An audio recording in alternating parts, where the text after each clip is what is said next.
সমূহের ইচ্ছাকে প্রাধান্য দিতে গিয়ে জুলাই ঘোষণাপত্র পরিণত হয়েছে একটি অসম্পূর্ণ ও আপোষকামী দলিলে। জুলাইয়ের পেছনের গল্প, ক্ষেত্র বিশেষে বিনির্মাণ বা ইতিহাসের যেই ইতিহাস বিবর্জিত এই দলিলকে আমরা আমাদের জায়গা থেকে একটি প্রতারণা আখ্যা দিয়ে একে প্রত্যাখ্যান করতে চাচ্ছি।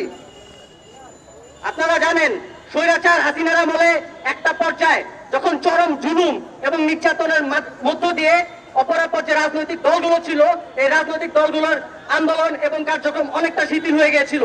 সেই সময় 2018 সালে কোটা সংস্কার আন্দোলন এবং ঐতিহাসিক কিশোর বিদ্রোহ, নিরাপদ সড়ক আন্দোলনের মধ্য দিয়ে আমাদের যে প্রজন্মের শিক্ষার্থীরা, আমাদের যে প্রজন্মের তরুণরা, তাদের একটি রাজনৈতিক পথ জন্ম নেয়। আমরা দেখতে পাই সেই 2018 সালের ঐতিহাসিক নিরাপদ সড়ক আন্দোলনের পরবর্তীতে আমাদের গোটা প্রজন্মের রাজনৈতিক সচেতনতা, রাজনৈতিক চিন্তা ভাবনার একটি পরিবর্তন ঘটে। এর পরপরই প্রত্যেকটা আন্দোলনে, প্রত্যেকটা অন্যায়ের বিরুদ্ধে আমাদের প্রজন্মের সহযোদ্ধাদেরকে আমরা দাঁড়াতে দেখি, যার একটি চূড়ান্ত ফলাফল হচ্ছে আমাদের গত 24 সালের জুলাই ঘটে যাওয়া সেই জুলাইয়ের গণ অভ্যুত্থান।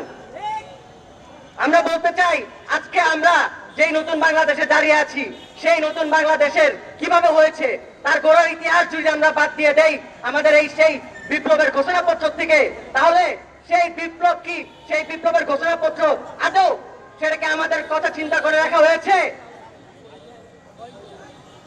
আমরা বলতে চাই, জুলাই মাসে যে গণ অভ্যুত্থান হয়েছে সেখানে আপামর ছাত্র জনতার অংশগ্রহণ ছিল।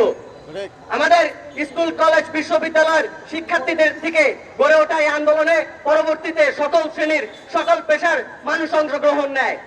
কিন্তু আমরা দেখতে পাচ্ছি অভ্যুত্থানের 1 বছর পরবর্তী সময়ে কিভাবে করে বর্তমান যে রাজনৈতিক বিভিন্ন দল বা রাজনৈতিক কিছু দলের ইচ্ছার কাছে আমাদের ছাত্র জনতার যে অবদান, সেই অবদানকে ঘোষণাপত্রে কটাক্ষ করা হচ্ছে।